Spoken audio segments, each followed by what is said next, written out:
আসসালামু আলাইকুম। Japan Bangladesh cultural ফোরামের পক্ষ থেকে সবাইকে শুভেচ্ছা জানিয়ে আজকের পর্বে আবার শুরু করছি। আজকে কিছু নতুন কথা দিয়ে শুরু করব। সবচেয়ে বড় কথা হচ্ছে যে জেএলপিটিতে আর জেএফডিটিতে টেস্টে আমাদের ছেলে মেয়েদের এত সংখ্যক রেজিস্ট্রেশনের অবস্থা দেখে খুশি লাগতেছে যে ছাত্রছাত্রীরা জাপানিজ ল্যাঙ্গুয়েজের উপরে আগ্রহ আমার মনে হয় বেড়ে যাওয়াটাই খুশির ব্যাপার। কিন্তু কথা হচ্ছে যে এত পরীক্ষা দিয়ে এত প্রস্তুতি নিয়ে আশানুরূপ রেজাল্ট বের হচ্ছে না। N4 এর দিক দিয়ে বিবেচনা করলে জেএলপিটি বলুন আর জেএফটি বলুন, আমাদের দেশের ছেলে মেয়েদের পাশের হারটাই মনে হয় পুয়ার। কাজে আমি মনে করব যে আপনারা যারা জেএলপিটি বা জেএফটি যেটা নিয়েই পড়াশোনা করছেন, যারা জেএলপিটি পড়েন তারা মিন্নানো নিহঙ্গ টেক্সট বুক হিসাবে N5 স্টুডেন্ট বিষয়ে যারা যাবেন তারা টার্গেট করেন, আর যারা একটু অধিকতর জব বিষয়ে ট্রাই করতে চাচ্ছেন তারা অবশ্যই N4। তো পাশাপাশি জেএফটিটা আমি মনে করি যে যারা জব বিষয় বা কেরিয়ার গড়ার জন্য জাপানে টার্গেট করছেন তাদের জন্য জেএফটিটাই উত্তম। এবং এখানে কোর্স কারিকুলামটা এভাবেই সাজানো হয়েছে যে আপনি জাপানে যে আপনাকে আলাদাভাবে আর কোনো ট্রেনিং বা কোনো শিক্ষা তেমন একটা নিতে হবে না। তবে জেএফটি যারা পরীক্ষা দেবেন আমি সাজেস্ট করব তারা একটা টেক্সট বুক ফলো করুন। সেটা হচ্ছে ইরোদরি, যেটা আমরা Japan Bangladesh culture forum text book হিসেবে আমরা নিয়েছি, মনোনীত করেছি। এটা হচ্ছে প্রথম, এটা দিয়ে শুরু করেন এবং খুব সুন্দরভাবে সাজানো আছে। এখানে ভিতরের অংশগুলো আপনারা দেখলে বুঝতে পারবেন যে কোনো রকম বর্ণমালা স্বীকার করে এটা আপনি পড়তে পারবেন। আর জাপানিজ টেক্সট বুক পড়ার একটা সুবিধা হচ্ছে বর্ণমালা স্বীকার করে আপনাকে প্রতিটা বাক্যে প্রতিটা সেন্টেন্সেই আপনার বিভিন্ন একটা বিষয়ভিত্তিক টপিকস ধরে শিখিয়ে গেছে এবং সেটার ছবি, ভিডিও, অডিও সব একসাথে আছে। আর এটা পড়তে হলে আর পড়াতে হলে অবশ্যই আপনার তিনটা মাধ্যম ব্যবহার করতে হয়। একটা হচ্ছে যিনি পড়াবেন ল্যাপটপ, যিনি পড়বেন তার কাছে টেক্সট বুক, আর আরেকটা যেটা থাকবে একটা স্ক্রিন থাকতে হবে ক্লাসরুমে, যাতে ভিডিওগুলো সুন্দরভাবে ডিসপ্লে করা যায় এবং যিনি পড়াবেন তিনি সুন্দর করে পড়াতে পারবেন। আর যিনি পড়াবেন তার অবশ্যই আগে বইটার সম্বন্ধে পড়ে অভিজ্ঞতা নিতে হবে। এবং এরপরে আছে যেটা এলিমেন্টারি 1, এটাও দেখেন। এটার ভিতরেও আপনি মিন্নানো নিহঙ্গর যে N4 এর যে বিষয়গুলো আছে সেগুলো এখানে সুন্দরভাবে বিষয়ভিত্তিক বোঝানো আছে এবং যারা পড়বেন আশা করি আমার মনে হয় আনন্দ লাগবে। এরপরে যেটা আমরা করি যে এটার ভিতরে যে আপনাকে বিভিন্ন সমাজ ভিত্তিক, আপনার কর্মভিত্তিক বা অফিস ভিত্তিক যে সমস্ত নিয়ম কানুনগুলো আছে, ম্যানারিজমগুলো আছে এবং ফেস্টিভ্যাল ওদের সংস্কৃতিগুলো আছে, এগুলো সুন্দরভাবে বোঝানোর চেষ্টা করেছে। আপনি একজন বন্ধুর সাথে কিভাবে মিশবেন, আপনি একজন সহকর্মীর সাথে কিভাবে মিশবেন, সহকর্মীর সাথে কিভাবে কাজ করবেন সেটা সুন্দরভাবে বুঝিয়ে দেওয়া হয়েছে। এবং কোথাও বেড়াতে গেলে সেই ম্যানারগুলো বা কারো বাড়িতে গেলে কারো বাসায় গেলে কি নিয়ম পালন করতে হয় এগুলো সুন্দরভাবে শিখে দিয়েছে। কাজেই পড়ার পাশাপাশি আপনি মুখস্থ করে পরীক্ষা দেওয়ার জন্য মুখস্থ বিদ্যার উপর নির্ভর না করে বইতে ছবি যেভাবে ডেমনস্ট্রেশন দেওয়া আছে ওইভাবে ফলো করার চেষ্টা করুন। কনভারসেশনগুলো আপনার কিভাবে ওরা করছে সেটা শুনে ওইভাবে গলার টোনটাকে ওইভাবে নিয়ে আসার চেষ্টা করুন। দেখবেন যে আপনার কথাগুলো জাপানিজদের মধ্যে শোনাবে এবং অনেকটা শ্রুতি মধুর হবে। তারপরে আরেকটা বই যেটা আপনার A2 যেটা আছে, এটার ভিতরে যে সমস্ত ব্যাপারগুলো আছে টোটালি আপনার N3 N2 তে যে সমস্ত বাক্য ব্যবহার করে বা শব্দ ব্যবহার করে এগুলো কিছু কিছু সমাজ ভিত্তিক বা কাজের ভিত্তিক ব্যাপার এগুলো এখানে নিয়ে আসছে।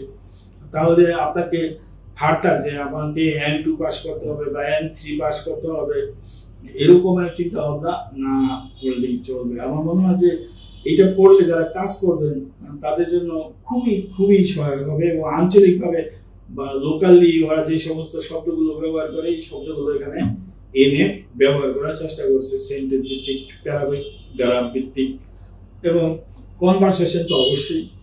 কাজেই এটা আমি মনে করি যে আপনাদের অনেক কাজে লাগবে, এটা করুন। পাশাপাশি সেই সাথে আরেকটা জিনিস খেয়াল করবেন, এই যে 3টা বই যে দেখলেন আপনারা, এই 3টা বইয়ের সবগুলো ভোকাবুলারি একটা বইতে করা আছে, দেখবেন খেয়াল আছে 3টা ভোকাবুলারি। এই ভোকাবুলারি গুলো যদি আপনি প্রথম থেকে শেষ পর্যন্ত পড়েন তাহলে আমার মনে হয় না যে আপনারা কোথাও শব্দের জন্য বা ওয়ার্ডের জন্য, ভোকাবুলারির জন্য আর কোনো বইয়ের সহযোগিতা নিতে হবে। কাজেই এগুলো মনোযোগ দিয়ে পড়ুন। আমি মনে করি যে এই বই কটা পড়লে আপনি সুন্দরভাবে জেএফটি পাস করে আসতে পারবেন।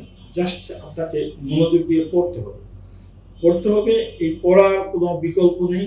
আর জেএফটির একটা ম্যাজিক হচ্ছে পরীক্ষা পাস করার প্রশ্ন একটাই প্রশ্ন, 3টা উত্তর দেওয়া থাকে, উত্তরগুলোর ভিতরে অনেক ম্যাজিক থাকে, একই ধরনের উত্তর, কিন্তু আপনাকে বুঝতে হবে যে আসলে এখানে কোন উত্তরটা লুকিয়ে আছে।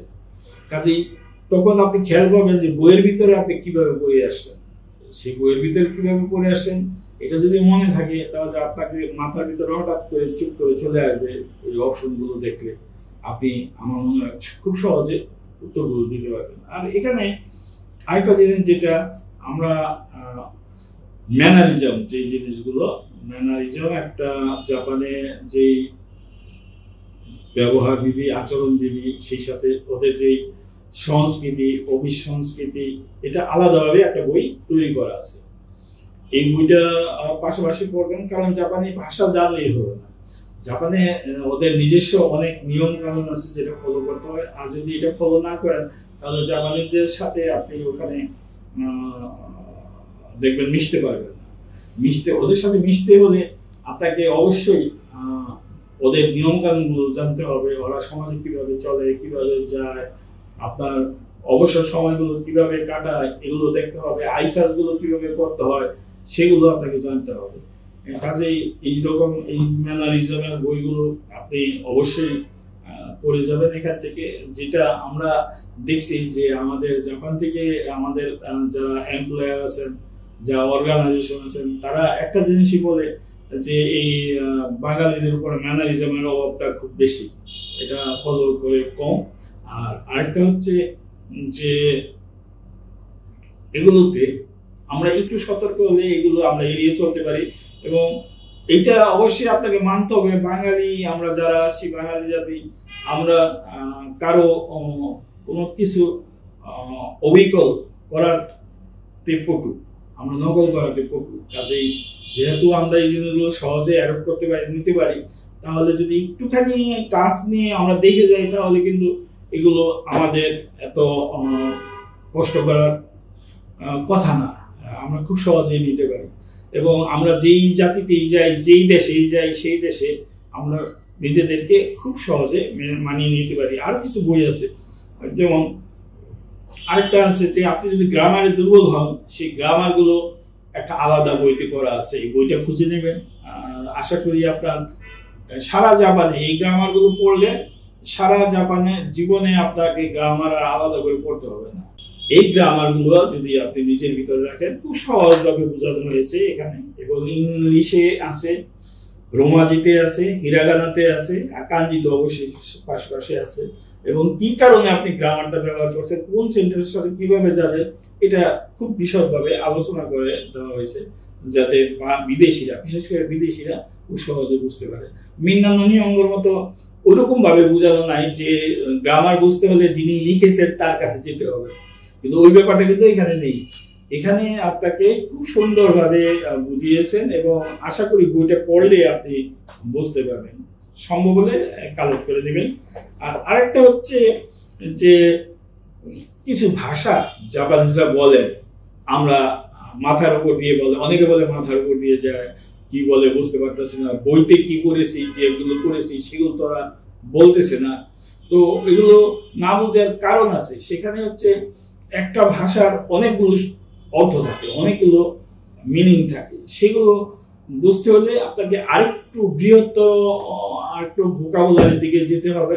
যে ভোকাবুলারিগুলো ওরা লোকালি ইউজ করে, লোকালি ব্যবহার করে, এবং যেহেতু ওরা নেটিভ তো ওরা মার্কেট থেকে ওইটাই শিখে আসে এবং ওই ভাষায় কথা বলে।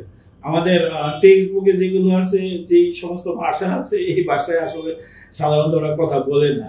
তাহলে সেটা হলে কি করতে হবে, এই বইটাতে আপনার 2500 ওয়ার্ডের একটা সবচেয়ে বেশি ব্যবহার করা হয় জাপানি সমাজে, জাপানিজদের ভিতরে। এই ওয়ার্ডগুলো 2500 ওয়ার্ড খুব সুন্দরভাবে সাজানো আছে।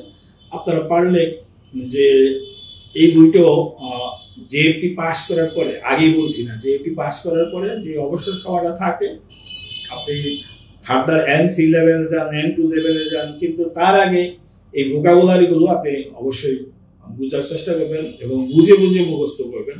এবং প্রত্যেকটা সেন্টেন্স ওয়াইজ এখানে দেওয়া আছে, এইভাবে প্রত্যেকটা সেন্টেন্স, তারপরে এটা কিভাবে আসছে সেভাবে ব্যাখ্যা করা আছে। আশা করি সহজ হবে এবং আপনারা যদি এটা ফলো করেন, আমার মনে হয় যে আপনাকে জাপানিজে যে এই শব্দটা কি বললো এটা নিয়ে আপনাকে স্ট্রাগল করতে হবে না এবং ডিকশনারিও খুঁজতে হবে না। আশা করি বুঝতে পেরেছেন। আজকে এই ব্যাপারটাই ছিল, কারণ আজকে দেখলাম আমি কয়েকদিন যাবত দেখছি যে অগাস্টে কোনো সিট খালি ছিল না, একদিনে হয়ে গিয়েছিল। সেপ্টেম্বরে পরীক্ষা হচ্ছে জেএফটিতে, সিট সব ফিল আপ, এবং অক্টোবরে ডিক্লেয়ার করছে সেখানে কোনো সিট খালি নেই। নভেম্বরের 1 তারিখ পর্যন্ত দেখছি কোনো সিট খালি নাই, না জেএফটিতে না কোনো স্কিলে, সবগুলোই ফুলফিল। কাজেই এত আগ্রহ নিয়ে যেহেতু পড়ছেন, আগ্রহ নিয়ে আপনারা রেজিস্ট্রেশন করছেন, পরীক্ষা দিচ্ছেন, আমি মনে করি পরীক্ষা হলে, এক্সাম হলে যাওয়ার আগে আপনি প্রস্তুতিটা ভালো করে নিয়ে যান। এতে আপনার বারবার পরীক্ষা ট্রাই করার চেয়ে একবারে যে ট্রাই করুন। এবং আমরা এখন খুঁজছি যে আমাদের এমপ্লয়ার আছে, ভ্যাকেন্সি আছে, জব আছে, কিন্তু আমরা রিকোয়ারমেন্ট যেটা মানে বলে যে N4 জেএফটি বলুন আর জেএলপিটি বলুন, আর সেই সাথে এইটাই প্রধান ব্যারিয়ার, N4 খুঁজে পাচ্ছি না। সেই সাথে কৃষিতে, লাইভ স্টকে, নার্সিং কেয়ারে যথেষ্ট চাহিদা আছে। আমরা সোজা কথা সত্যি বলতে যে খুঁজে পাচ্ছি না, এই পদগুলো খালি আছে। আপনারা ভালো করে পড়ুন, পড়ে পাস করুন। আশা করি পাস করার পরে বেশি দিন বসে থাকতে হবে না আপনার বাংলাদেশে। আপনি পাস করার পরে যে কোনো একটা কোম্পানিতে যদি ইন্টারভিউ দেওয়ার সুযোগ পান, একটু ভালো করলে আপনি, আমার মনে হয় কোম্পানি আপনার হয়ে যাবে। আর কিন্তু পরীক্ষার পরে বা পরীক্ষার আগেই হোক, আপনি কোম্পানিতে ইন্টারভিউ দেওয়ার প্র্যাকটিসগুলো একটু করে নেওয়া উচিত। কিভাবে পরীক্ষা দিতে হয়, ওরা কি ধরনের প্রশ্ন করে, কিভাবে উত্তর দিলে ভালো হয়, সেই সাথে ইন্টারভিউ বসার আগে আইসাস গুলো কিভাবে করতে হয়, প্রতিটা ওরা প্রশ্ন করার পরে বা একটা কমেন্ট করার পরে সেই কমেন্টের উত্তরে কি ধরনের রিয়াকশন দিতে হয়, এগুলো যদি একটু রপ্ত করে নেন, আমার মনে হয় কোম্পানি পাওয়াটা তেমন কোনো কঠিন ব্যাপার না। কাজেই এইটা আমাদের তরফ থেকে অনুরোধ থাকবে। আর যদি আপনাদের কোনো কাজে লাগে, আমাদের জাপান বাংলাদেশ কালচারাল ফোরাম সর্বদা সবসময় আপনাদের সাথে আছে, স্টাফ আছে, প্রত্যেকেই যত কাউন্সিলর আছে আপনাদেরকে সঠিক উত্তর, সঠিক পরামর্শটা দেওয়ার চেষ্টা করবে। আশা করি ভালো থাকবেন, আমাদের জন্য দোয়া করবেন। আজকে এই পর্যন্তই। আলহামদুলিল্লাহ, খুদা হাফেজ।